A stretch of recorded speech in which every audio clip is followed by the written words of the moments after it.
Have you ever heard of a lantern fly? A lantern fly? I have not. Yeah, lantern. You can start it. Do they Yes. do they light up?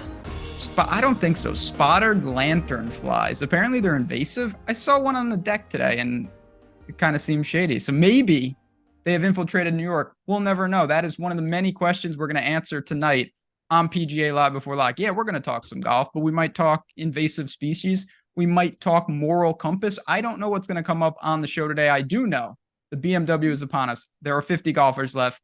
Myself, Ben Rasa, and Geoff Ulrich. We're here to answer all your questions, break it down, and hopefully build some lineups that are going to make us some money using the tools here at Stokastic. We'll get into St. Jude's in a second. I know you've been out in the wild. You made it. You survived. And now you are back with us, ready to talk more golf. How are you tonight, sir? Oh, I'm doing good, man. I mean, yeah, we look. The wild was easy. It was surviving Tommy Fleetwood again. That No one can survive that. Good God, man. But anyways, yeah. I mean, we almost got there. I don't know. I don't know what to tell you. It's just one of those years. I mean, I guess we're just gonna bet Tommy Fleetwood into oblivion. But Lucas Glover is apparently prime Tiger Woods now. Everyone loves Lucas Glover. I don't. I don't even know what to tell you. I mean, it's a Glover love fest at this point, and we got one more event here before the Weird Tour Championship. We got the Ryder Cup coming up. There's still a lot of golf stuff going on, man. I mean, this fall series, Yeah. but another week with Tommy. That's all I got.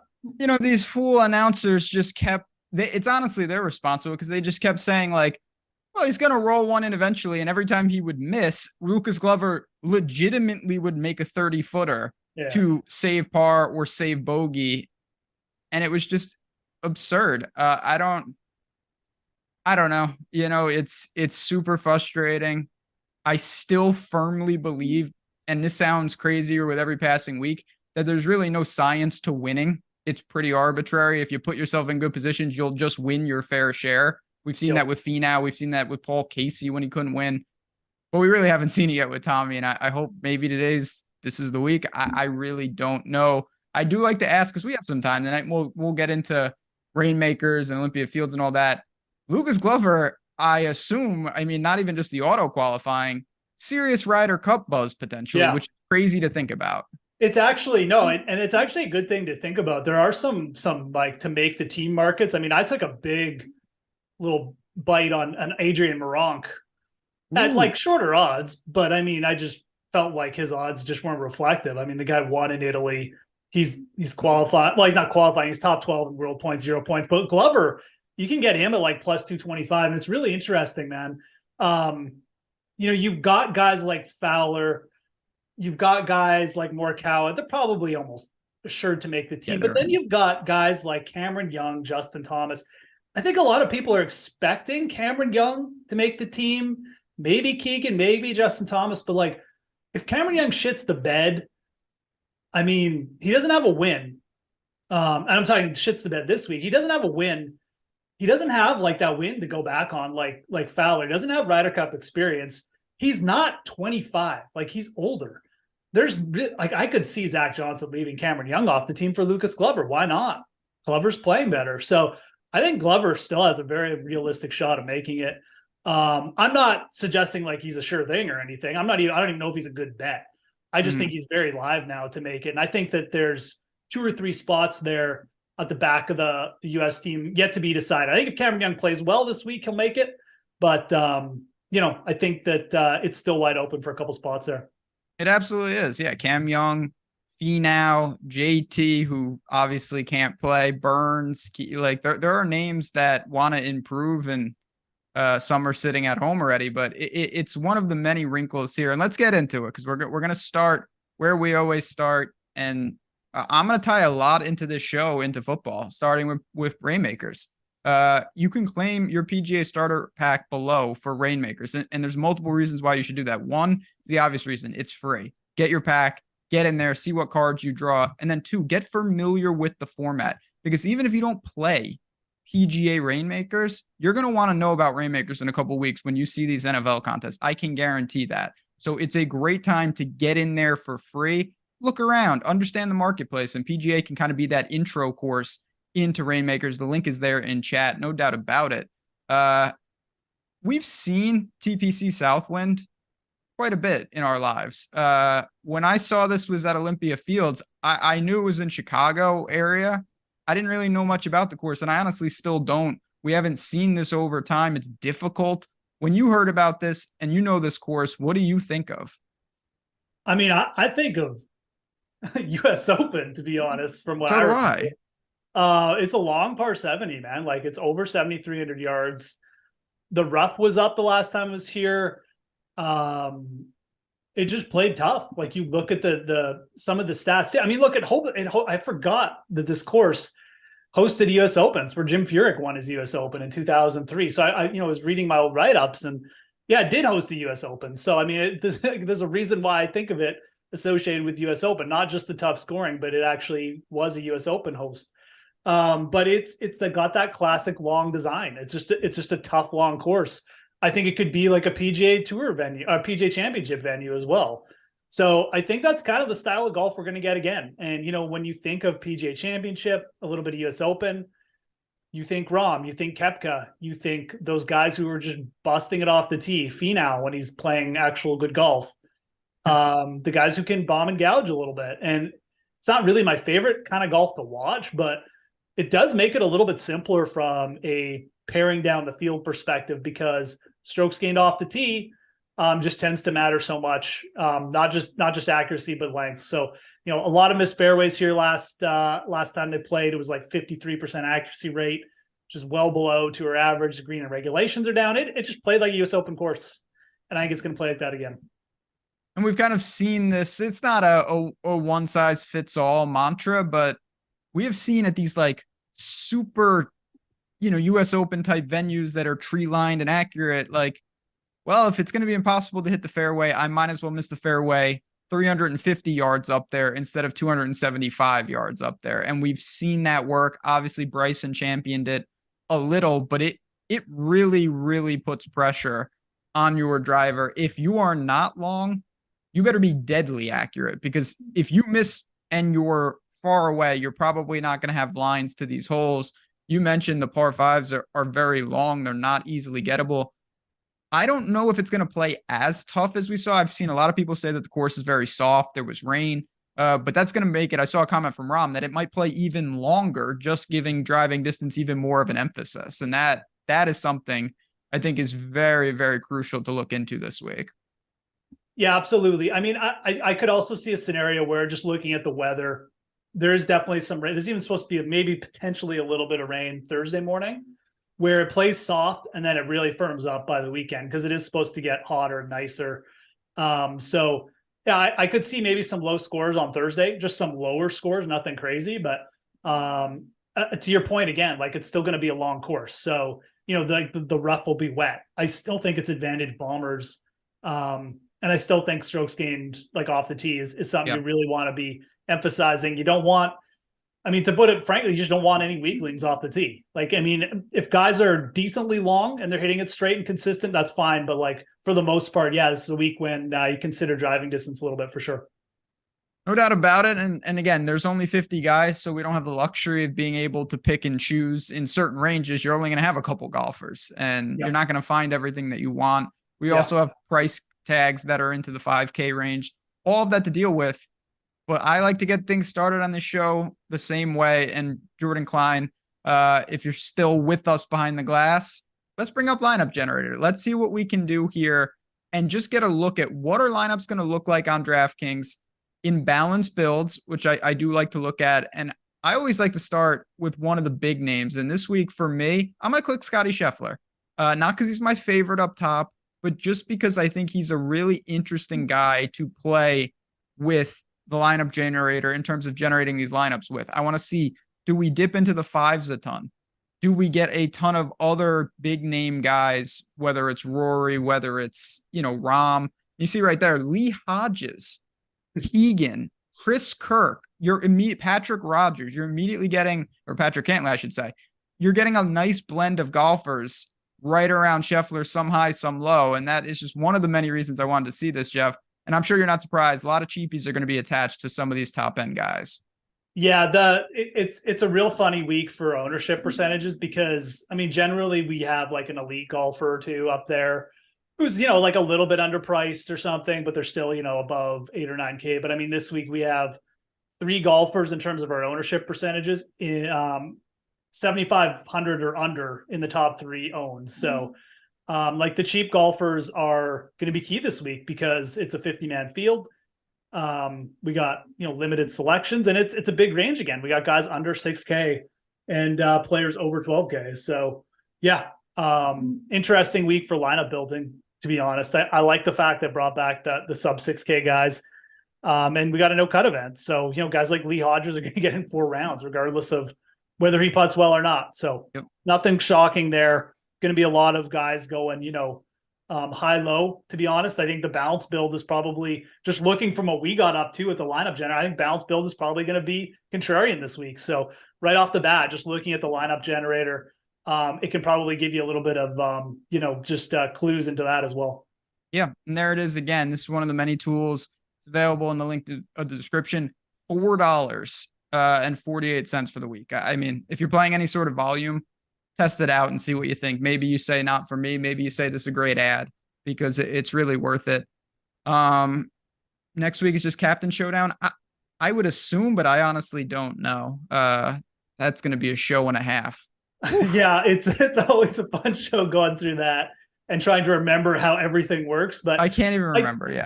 Is it? I don't think it is a Captain Showdown though, is it? I don't think so. I think we get full field. And then there's like placement points embedded. I don't know. Yeah. That's going to get extra dangerous. If we survive, yeah. We'll get there when we get there. But I'm pretty sure we still get to like make the classic builds, unless I'm remembering it wrong. But yeah. Yeah. And you know what? We can do this right now because I was about to dive into the top tier. But Anthony Taylor, who's rocking a badge, friend of the show, just said, can we get a FanDuel lineup generator before the show is done? Not just before the show. We're going to do it right now, friend. Let's go over there. And again, Jordan's doing it on the fly. It's so easy to navigate. You just click in, you click what you want. We'll do the same thing, and we'll be good to go. We'll do that. We'll do Scheffler, and we can compare a little bit just to see how different it really looks. And I have a feeling just in general, whether you're playing FanDuel or DraftKings, you're going to get a lot of stars and scrubs types build. You're going to get maybe 1 or 2 superstars, and then a lot of pay down options. And you see it here. Interesting. Rahm is attached to Scheffler, but you see Hodges again, Nick Taylor, Adam Schenk. Those are cheapies that are going to be very popular on both sites. Yeah. So locking Scheffler in, obviously you can get pretty crazy on FanDuel. I mean, I think again, being able to seeing Scheffler paired with Rahm that many times, I mean, obviously wild. Lets you know some of the value that's available lower down for you to be able to do that. Nick Taylor at only 7K. You got Rodgers down there. So yeah, really flexible. It's almost like do whatever you want week, it looks like on FanDuel, which I mean, again, you play what's given to you. We've had many soft weeks in majors, and I mean, you basically just you can leave some money on the table. You can play who you want, but that's the only thing I'd say is don't be afraid to go to where you want. Don't feel like you have to start every lineup just with maxing out your money at the top or something. So yeah, looking like very flexible pricing on FanDuel there. Yeah, it's going to be soft, and that just adds to the game theory opportunities because you can kind of see right from here. A lot of people are going to have money for not just 1, but 2 big names over there. So that's going to immediately hurt that next tier. And it's available. You see it right there. You see there's not a guy on that screen from 11.9 down to 9.5. Like there's a huge gap in that pricing. I think that's very interesting. And let's talk about the pricing. Let's actually break down this field now with Rory, with Scheffler, with Rahm. Cantlay wins all things BMW, apparently, no matter where the course is. When you look at the top, we know these are great options. Rory's got 8 straight top 10s. Rahm not playing the best golf. Scheffler can't putt. Where are you drawn if you had to have a preferred target? Yeah, so it's interesting. I mean, I think the temptation for me would be, do you just go back to Rahm here, who obviously won before, has won on this course before.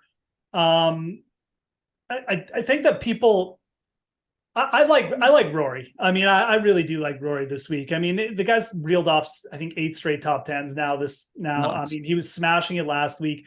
I think the narrative with Rory is really, it's interesting. I didn't think it would be holding him back this much, but it does seem to be holding people back a little bit.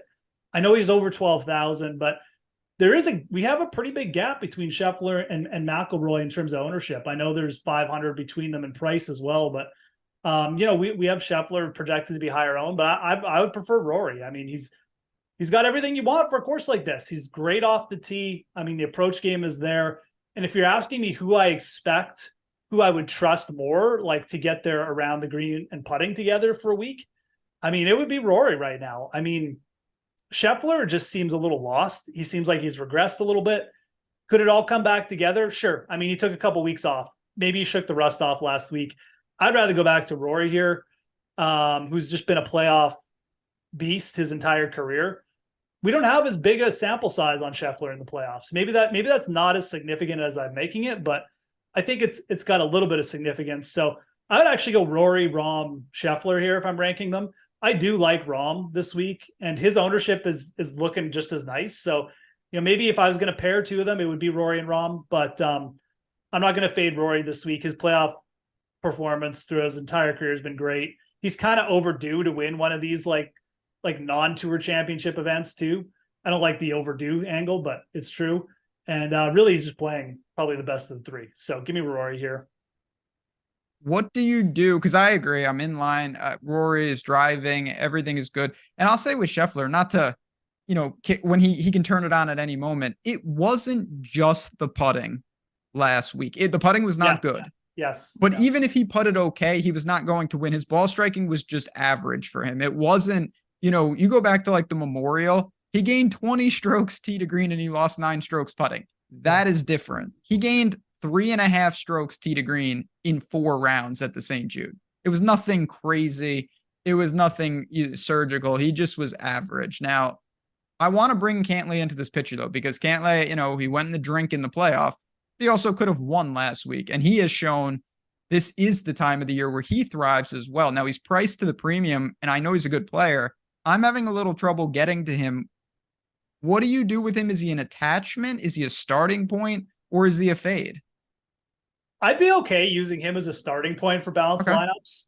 I think where you'd have maybe an argument is like, do you want to go him over Vic? I mean, I do like Hovland, but I mean, the off the tee game scares me a little bit with him. I would probably prefer Cantlay. I don't think there's a big enough gap in ownership right now between those two. I think Hovland's getting enough love that you're not going to get a huge discount on ownership by going Hovland. I would just stick with Cantlay. It's basically the similar argument to Rory. I just think he's played a little bit better than Hovland. And I just think that the playoffs has been his time. And I just think he can just keep relying on it. I always try to get fancy with these guys. I'm like, this is the year Cantlay's not going to play well in the playoffs. And then he wins again. And it's just like such a self-defeating prophecy to fade these guys in the playoffs. They know what's at stake. And it feels like the major pressure is off these guys and they just thrive in it. And I do think there's something to it for both Cantlay and Rory. It's just the way they're built. So I do like both those guys. I wouldn't have a problem starting with both, although I really do. I think Rahm, I would still rank Rahm in front of Cantlay, but if I was going to fade the top 3, Cantlay would be the guy I'd start with. Whether you want to get more hyper balance than that is another question we can get to, but I don't have a problem starting lineups with Cantlay for sure. I do kind of want to continue it because I think, the stars and scrubs mantra is almost given to us this week because there's 50 guys in this field. 7 of them are north of $10,000. Yeah. That's 14% of the whole field. I mean, it's a ridiculous situation. Xander and Jordan Spieth are pretty pricey, and I'm not sure they're going to get a ton of love because so many people are going to want to play the guys above them, and a lot of people still are going to have room for Morikawa, Fleetwood types that we'll get to in a second. Do you have any feel on Xander or Spieth, or do you just think they're on the outside looking in? I mean, I think that, like you said, the pricing makes some good contrarian options. I mean, I think it's more Spieth than Xander. I mean, Xander gets played whatever price he's at. It doesn't even really matter. Like he'll get ownership, but I think Spieth is interesting enough. he's not, I mean, like setup wise, sure, this isn't my favorite, but he played well last week. I mean, Spieth is also a guy who, we're talking skill sets. You can get around a US Open course with around the green play and putting. Harris English is top 10 in 3 US Opens just because he's good at those two skill sets. So Jordan Spieth has obviously won a US Open. Like, he can get around a US Open course. And I think that just the fact that he's going to be like potentially like a bottom 10 player in terms of ownership, I don't have a problem clicking on Jordan Spieth this week. I mean, is he going to be like my main focus? No, absolutely not. I don't think he should be, but I'd rather be overweight on Spieth than Xander for sure. I just think given the game theory mentality of this week, because again, I think game theory is just way more into play this week with the 50-man field. So nothing against Schauffele, but he's really close in price to Vic, who I would prefer. And I think that Spieth is potentially, again, you guys want to check out the ownership projections at Stokastic, you'll get information like this, but he's potentially trending to be like half owned Xander. So that's a good ownership discount for me to take a shot with Spieth. Yeah. And I think there is, I mean, I play a lot of poker in my day. So like, I'm all about the game theory aspect of this, where it's not only about how you think they're going to play. It's relative, we have 50 players and a non-cut. You want to mix it up relative to the ownership. And, this is the type of field, and I've said this, I'll say it again next week. Like, if someone was 1% owned in this field, no matter who it was, they would be a good play. Now, no one's going to be, but even if it was some, I don't care, Seamus, I would play him. I wouldn't care who it was. But as we work down, Spieth has got even more company, because Morikawa, I really liked him last week, and I thought he was close, and he couldn't really get it going. He came in 13th, and he gained it across the board, but he just did nothing, honestly. And then Fleetwood, who was there, as we talked about, and he putted so well, but he couldn't make him when it counted. They're going to be balanced starting points. They're going to be second man ins, very obvious. Do you have a preference? Are we just going to stick with Fleetwood? I mean, how can we not like him outside of him burning a hole in our pockets in the outright market? Yeah, no, I mean, I like most of the players in the 9K range. Again, like I'm not sure how many people are going to be building like that, where they start with Morikawa or Fleetwood, but I think both guys are strong plays. I mean, playoffs are still about momentum. I think Morikawa built himself some momentum last week. Morikawa's also played this course in college. I can't remember his exact results, but he's definitely this was used to host like some Illinois amateur, some high level amateur event. I can't remember it off the top of my head, but he definitely was there. He played well, so he's got experience playing this course. He's a straight hitter. He won his first major on a long par 70. I had no problem going back to him this week. Absolutely none. Fleetwood, pretty much just everything the same. I like both these guys. Slightly prefer the upside of Morikawa. I think Fleetwood, Morikawa is just better. I mean, I just think his upside is slightly better than Tommy's, but it's close. Homa is also interesting, though. I mean, he played well last week too. He's really strong off the tee, likes longer courses. I mean, starting these three would be interesting. I don't know how many people are going to do that. Again, they're all sort of hovering in this like not high ownership range. They're going to have ownership, but it's not going to be like, they're not going to be top 10 players in terms of ownership. It doesn't look like anyways.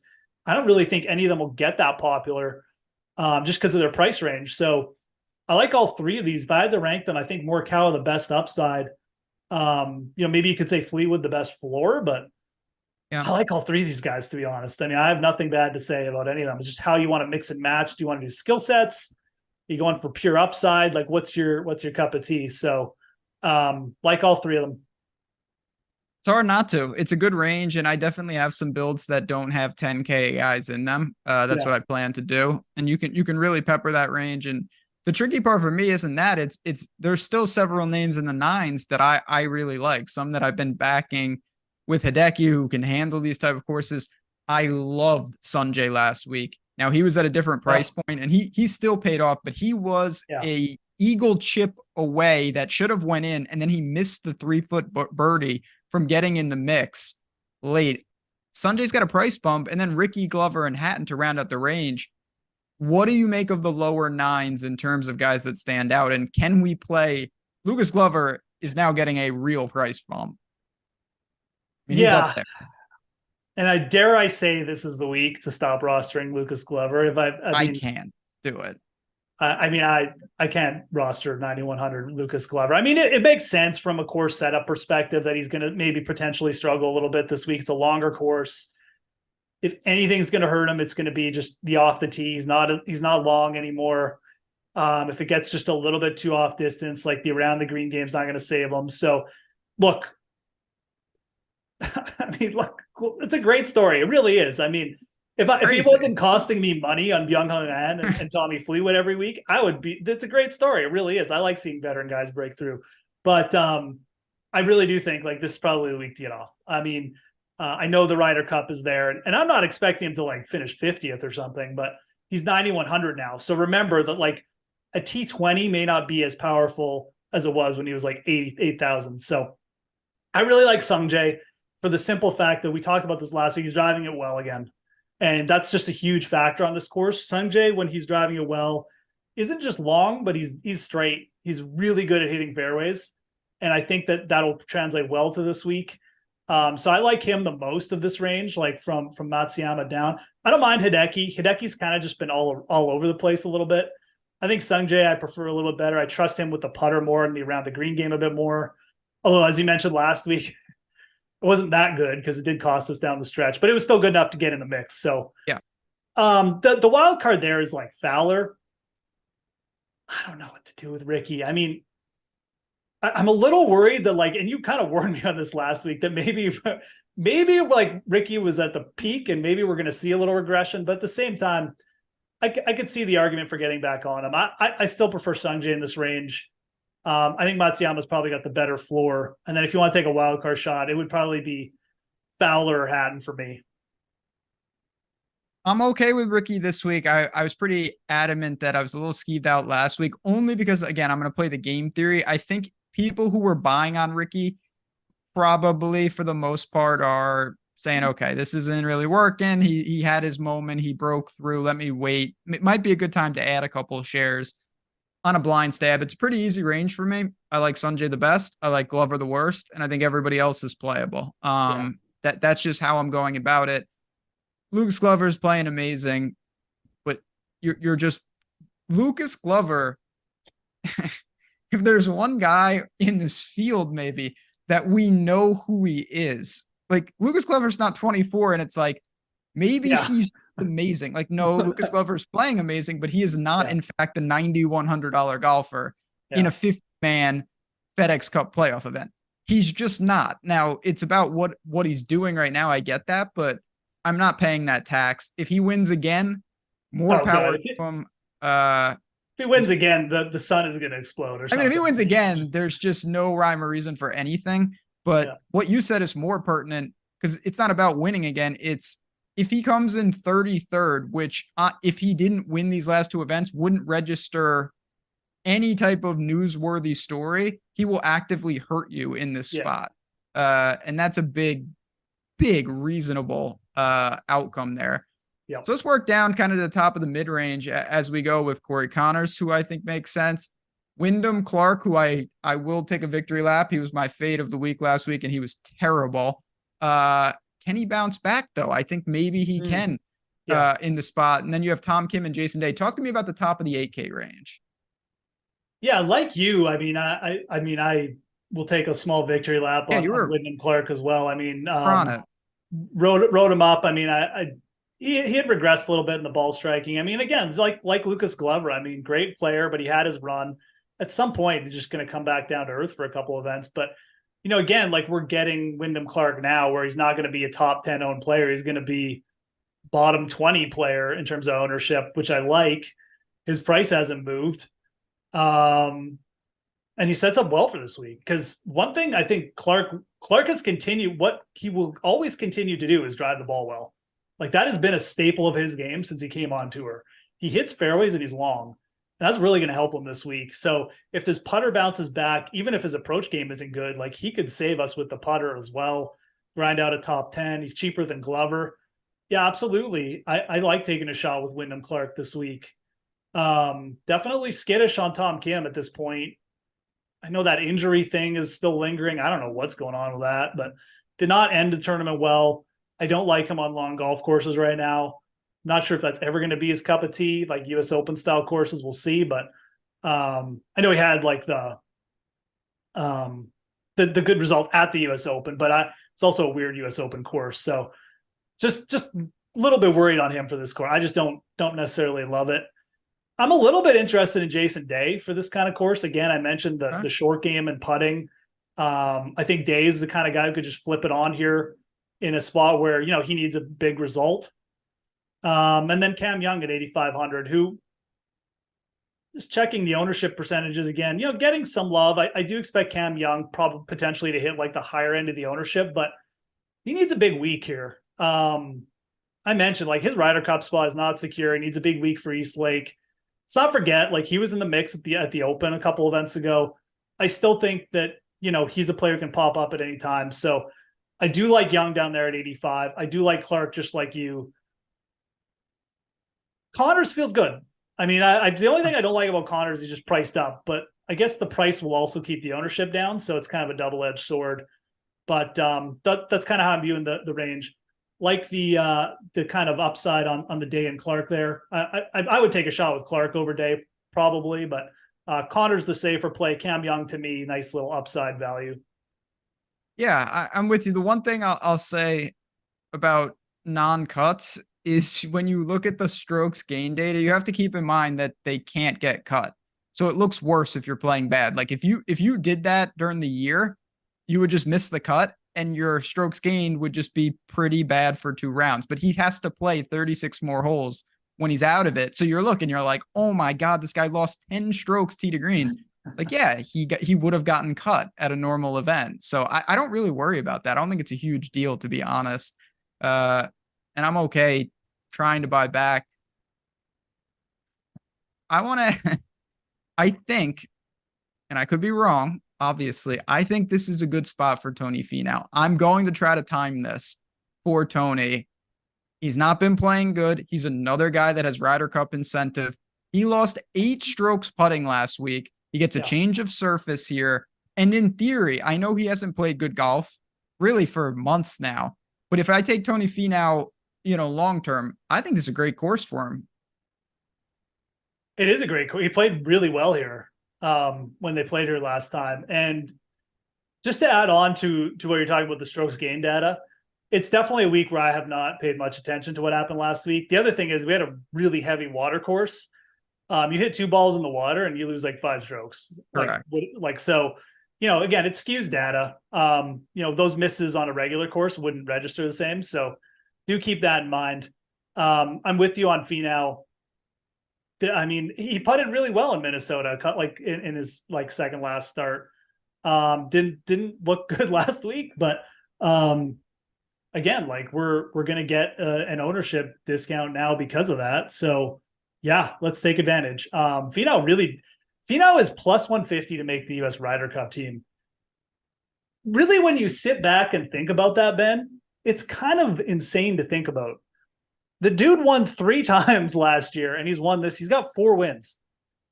Finau has 4 wins.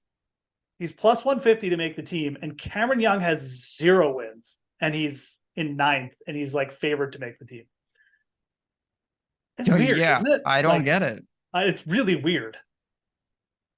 I think Finau comes out with a big week. Good. I hope he better. I think Finau gets in contention here. Like I think he's top 5s. I think Tony knows exactly the situation. I think he's probably a little pissed off about it. And I think he has a big week. This is a good setup for him. I'm with him. I sold 4 times. He's won 4 times in the qualification period. And I'm not saying the majors don't matter because they do. But Tony Finau, like this is like for you college basketball fans out there, this happens all the time around the bubble. And ESPN will put up the blind resumes, and you're just like, oh, team on the left, 100%. And then they tell you the names, and one of it's like Duke, and the other's like Western Carolina. And then you're like, well, okay, maybe it's like Tony Finau, the resume I really think is being undervalued. Now he hasn't played good golf lately, and I get it, but I think last week could have looked a whole lot different with just normal putting. And if we get that here, tough test. I also think, and we didn't really discuss this, and maybe you disagree. I think the TPC Southwind and this don't have much of anything. Like this is not a repeat. When we talked about like, oh, well, Wyndham's a carryover. I think this is a totally new set of skills than what we saw last week. Yes. And that's big because I think a lot of people lump FedEx Cup as a continuation of like, oh, he played good in week one. I'm going to keep playing him. This is a totally different course than what we saw last week. Yeah, it is. I mean, it's like you said, it's a change in surface. It's a change in everything because the water is like nil. We're talking about just a long tree lined, US Open style setup, which was completely different from what we had. It was basically like a Florida setup. So I think that, playing for guys to flip is completely is fine. I mean, like Finau gained 2 strokes on approach last week. He was really just terrible putting. That's it. He was absolutely insanely brutal putting. But 3 weeks ago on bent grass, he gained 2.3 strokes putting. He gained 3.5 strokes around the green. So I'm not even going to sit here and pretend like I know which Tony Finau is going to show up. Although I will say one thing. Here's one thing to consider with Finau. In 2020, he played TPC Southwind. He finished 65 in a 70-man field. He lost 7.5 strokes on approach at TPC Southwind. And the next week was the PGA Championship at TPC Harding Park, a long par 70 with POA greens, 7,400 yards. He finished 4th, and he gained 7.6 strokes on approach. That's how quickly he flipped it. And it was coming off the exact same course we're coming off last week. I'm not saying that's going to happen this week, but we have the exact same scenario from 2020, Ben. So really interesting to see what Finau does this week. There's a lot riding for him. I think he flips it, like I said. I guess if I had a hot take for this show, it would be Finau top 5. And we truly we come into the show blind, but Tony Finau is probably my most important player, if not one of them, certainly this week. I really immediately circled this spot early in the week just because I knew with his bad form, and then last week, it looked like a continuation of it, but it was different. He played bad last week for a completely different reason than in recent weeks. And if that's a change, I can get on board with it. But we got kind of the second half of the range to go. Guys like Fitzy are here. Russell Henley, who I think is going to be over-owned, and I'm a little skeptical of. Cam Davis, who you were all over last week and who really represented himself well. Benny Hahn, who might be the most popular player. Yeah. What a world that is. Griot, Straka, Taylor Moore. I mean, talk to me about the 7K range, which is kind of the cheapies this week. Yeah, the cheapies, but like this is where people are really building around. Yes. Griot, Henley, Benny, Keegan, Cam Davis. Even like, man, I was coming in. I'm like, oh, no one's going to play Sahith Theegala. He's trending as like a top 10 owned player now. So I guess we don't even get like the sneaky play there. But that's just part of what we're playing here. We're playing a 50-man field. So you kind of just got to, roll with it, obviously. Another player who played really well tee to green last week, Siwoo Kim, 7,600. Siwoo Kim's turned into like an off the tee specialist. He just gains strokes off the tee. Like he's long and straight. He's kind of like Sung Jae Im now, which I like.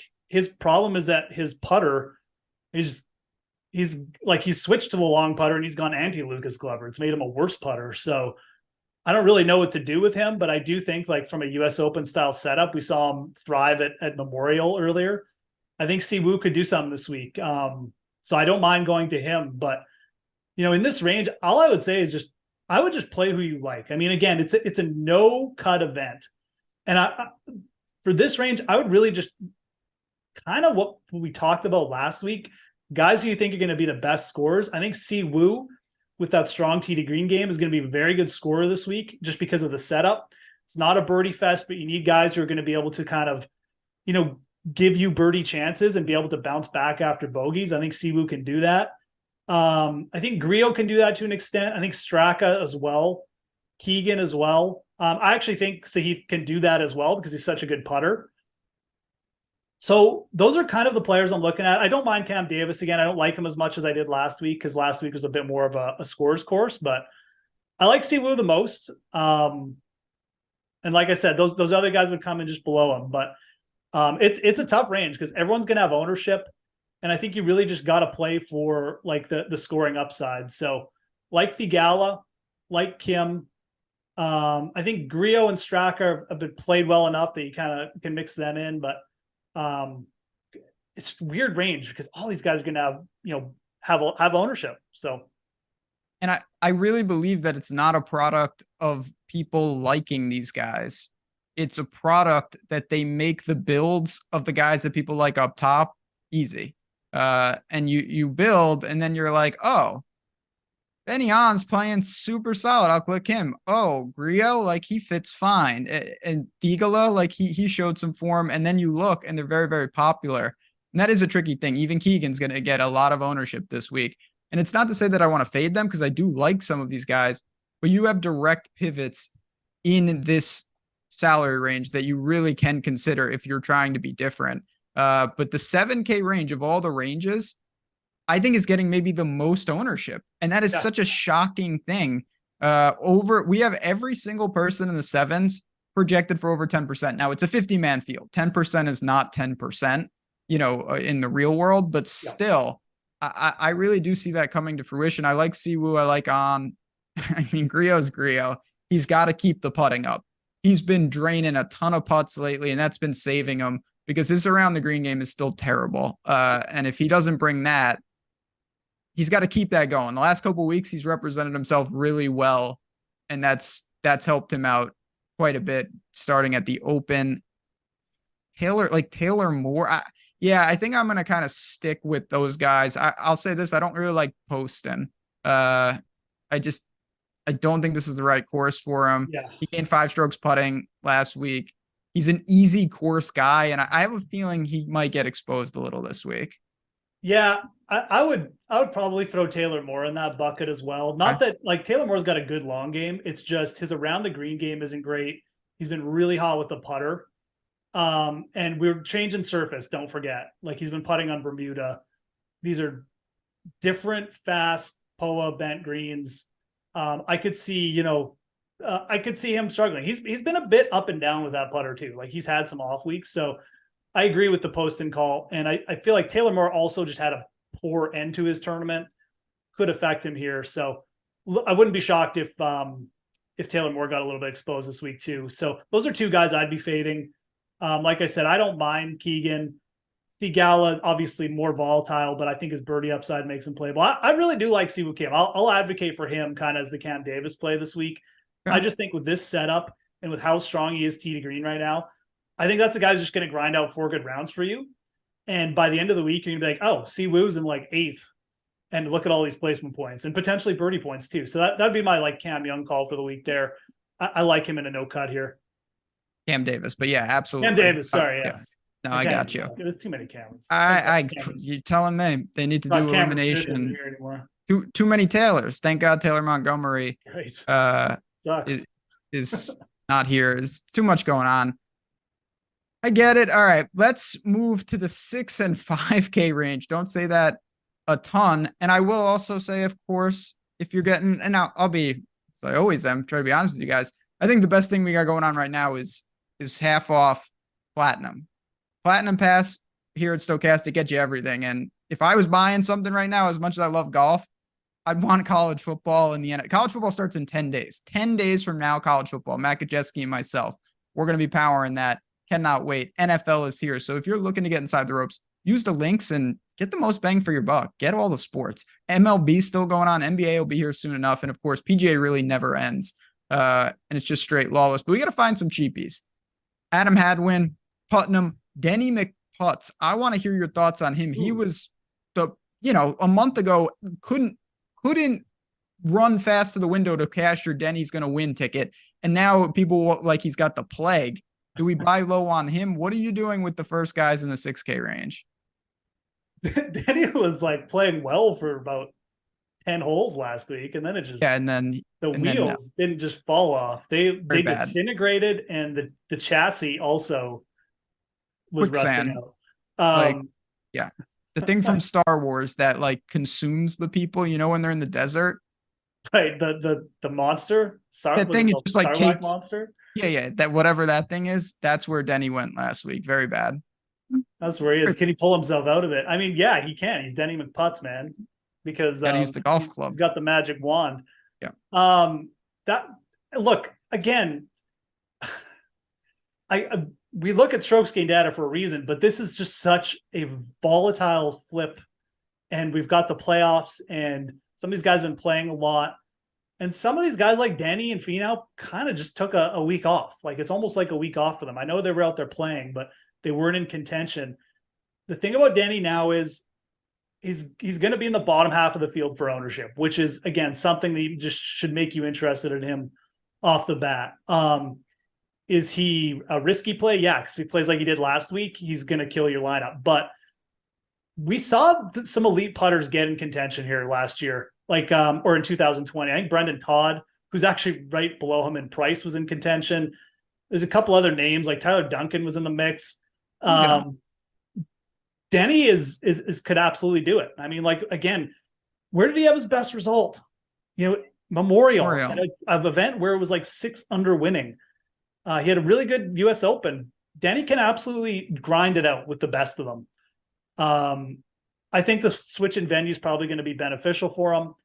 He's not my favorite play down here, but again, like we're talking ownership, we're talking game theory. That's what you got to be thinking about this week. The guy I'm the most interested in, and this is like famous last words, holy shit, but Harris English at 6,400. I'm surprised he's not getting a little more heat, and maybe I shouldn't be because he's Harris English, but Ben, he led the field in strokes gained approach stats last week. Led the field. Gained over 6 strokes on approach. One thing we know about Harris English, he's an elite putter. I know he putted like crap last week, but he's going to be like bottom 10 owned. He's 6,400. He's top 10 in 3 of the last 4 U.S. Opens. Yes, I'm going to take a shot with Harris English this week. Everything lines up in terms of just for him to potentially flip it as well. So I like English a little bit more than Denny down here for a couple reasons, but same kind of idea with both these guys. They're elite putters. If their putter shows up, they can hang around and grind you out a top 10 finish. I don't know this, but I'm just going to declare it as truth. No one in the history of golf has had the strokes gain data that Harris English had last week. He gained nearly 7 strokes on the approach, but he lost over 3 strokes in every other category, off the tee, around the green, and putting. Wild. That's hard to do. Yeah. And that's not even disturbing. If I had to pick someone to do that, Harris English might be the last person I would think to do that, because that is not what his normal game is. If anything, that's a true fluke, and his putting should immediately return because that's what he does best. So maybe that's a good find by you, because if you just look at the box score, you say, wow, Harris English played like garbage, and he did, but it wasn't a typical performance. And let me throw one more thing about Harris English here. We've already thrown out too many things, but yes, last 27 holes, he had 0 bogeys. So wouldn't have known that either. Yeah. You know what? Harris English, you're going to add some exposure. Speaking of guys, because I was watching very closely, because I did have actually a pretty good portfolio last week. You may look and say, oh, Adam Svensson came in 37th. He was right there, and the wheels fell off multiple times for him. He lost 6 strokes putting last week, and he was up there early, and he was up there multiple times. He made mistakes on par 5s. He had water balls, and he could not make a putt. I actually think coming off a 7th at Wyndham, the 37th of last week, he's gained strokes off the tee and with the approach in 4 straight events. I think he's a fine punt play this week. Another guy who's going to be definitely bottom 20 owned, not bottom 10 like Harris English, but bottom 20 owned. And Svensson's shown us like he can compete on tougher courses. Maybe because the PGA is up there at Riviera, T9. He's been making cuts. And the thing about Svensson, I like he would have made the cut last week. Like he played well to start, like you said. Yes. He got in contention. He got a little too hot for him. Fine. But That's like his fifth made cut in a row, if you consider it, from that perspective. So that's good. That's positive. Yeah, I like that call as well. The thing about these dudes down here too, if you really want to play the ownership game, you can take out the entire 7K range here by doubling up with guys like this. So it's insanely risky, but it is just something that I wanted to point out. Like the Harris English, Svensson, they could be 7K this week and they could be one of the top owned players, but like they had their bad patches last week and now they're not going to be. So how low? I mean, clearly these guys are playable because Shank is going to be pretty popular at 65. I get that. Hodges is down here. Your boy Chris Kirk is down here. I think Nick Taylor is fine. And then to round it out before we build our lineup, I do have to ask you about Patrick Rogers, who is the flat min. What are you seeing with the remaining bunch here? So I think that people will just look at Chris Kirk and click him as just the safety because he actually played well last week. Not sure how much ownership he'll get because of that, but I do think like he'll be the prevailing target here. Him and Lee Hodges, I should say. It won't just be Kirk. Yeah, Lee Hodges for sure.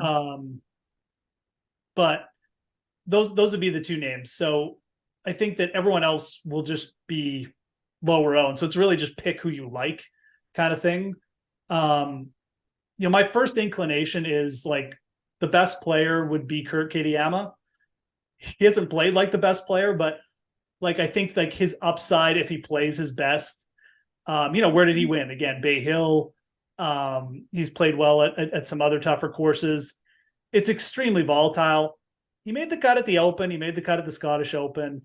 He did gain strokes on approach last week. I would probably lean Kurt Kitayama, but again, like you bring up Patrick Rogers. I mean, made the cut at the U.S. Open. Played well a few events. Like he lost in that playoff at the Barracuda. Oh man, I don't know. I mean, I just trusting Patrick Rogers is it's such a losing proposition, especially in a field like this.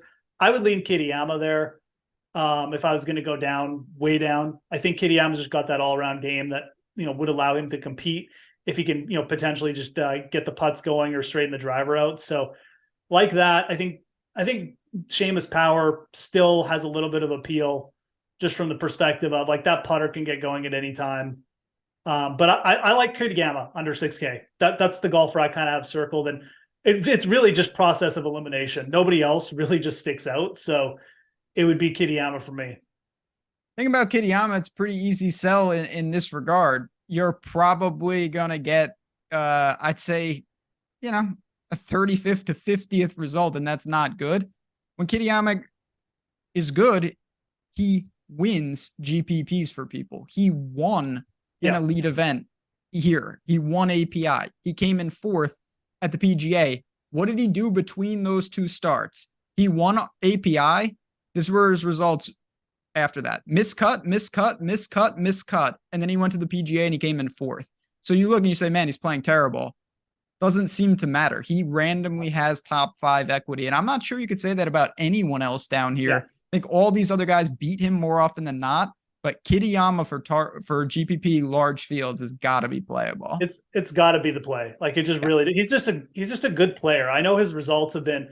I'm a little surprised at how erratic his results have gotten after the win, and I'm not really sure why. Yeah, but me neither, honestly. He is a good player. Like he's a legitimately, like you said, he's a player who's shown us he can win in elite events. He can top 5 in a major. And he's done it. Like he's competed at high levels in the Euro Tour in his career. So, people are bringing up length. He does have good length off the tee. Yeah, for me, it's really him or nothing. There's just no one else down here playing well enough that for me to say, okay, well, I can, maybe Seamus is in great form. Let's ride the hot putter. It's just, there's nothing else. I mean, I almost feel better about Kitayama than I do like Lee Hodges. I mean, I don't see that much upside with Hodges. Maybe Kirk, because Kirk's approach game and putter can get going, but man, like it's pretty bleak to me, like under Svensson. Yeah, I hear you. I really do. And you got to be willing to do that in a 50-man field. But let's see what we would do in a 50-man field. It is time, friends. Again, if you're with us here, you're a true ride or die. We appreciate it.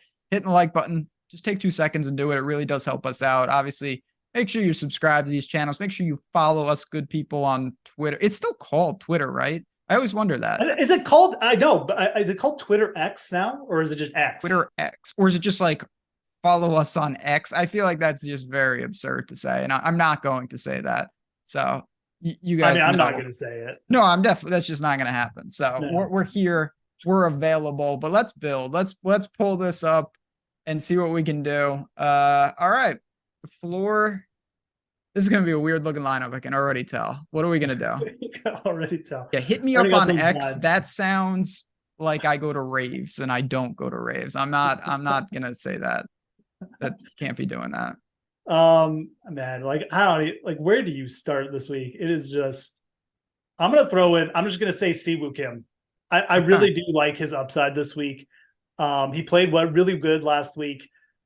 I think that the toughness of the course is going to lead itself to, potentially help like worse putters like him. So give me Siwoo. Give me Tony Finau, my favorite play of the week. Oh yeah, we ought to play after we built him up. He's in. Like he's in, and now we got four spots. We can do anything. Okay. Oh, let's see here. I mean,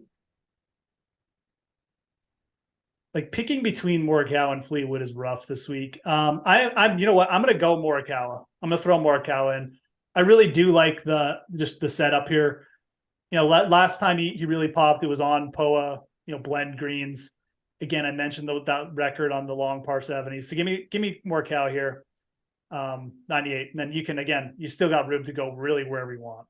Yeah, you sold me. I'll be honest. I really liked Harris English last week, and I didn't check what he did because I just, it didn't look like it worked out. But the more I dig into this, I think this is a great time to hold on, and it gives us a lot more flexibility. I'm going to go Harris English, and then we can 2v2 it here. All right. I mean, we can go Rory Kitayama. I mean, oh yeah, we might just have to do that. We might just have to stop. I don't know. I don't really know if there's any other better option. I mean, I love this lineup, to be honest. Like this is this is what I'm talking about. This is exactly what I want to put together this week. The kind of absolute nonsense that, is definitely either going to finish last or first. Yeah, if that's definitely the way to do it. I do like to give people kind of an alternative. I like this a lot. Sunjay Jason Day works. I think that's probably a little more conservative for those last 2 spots. I like both those guys. I have no issues with that. But Rory Kitayama, that's a great looking team. I like it. It's pretty wild. I mean, obviously we need Rory to compete. We need Kitayama to do something, which is scary. And there's a lot of needs on that team. We need Roars to do some heavy lifting, but you know what? Yeah, I like that team. I think I might have that team made already. So we'll see. There you go. There we go. We did it, and we got through a 50-man field. Next week we're gonna do something. So we'll be here, me, Jeff, and Jordan, pending that he doesn't do anything too shady between now and then. We'll find out right now, actually. But for me and Jeff and for all of us, thanks again for hanging out with us. College football, NFL, everything here at Stokastic. Gear up, friends, because we are about to unveil all sorts of tools, all sorts of shows. We want you guys along for the ride and in the community. So if you have any questions, hit us up. Until next time, good luck. Enjoy. We'll talk to you guys soon. See you guys.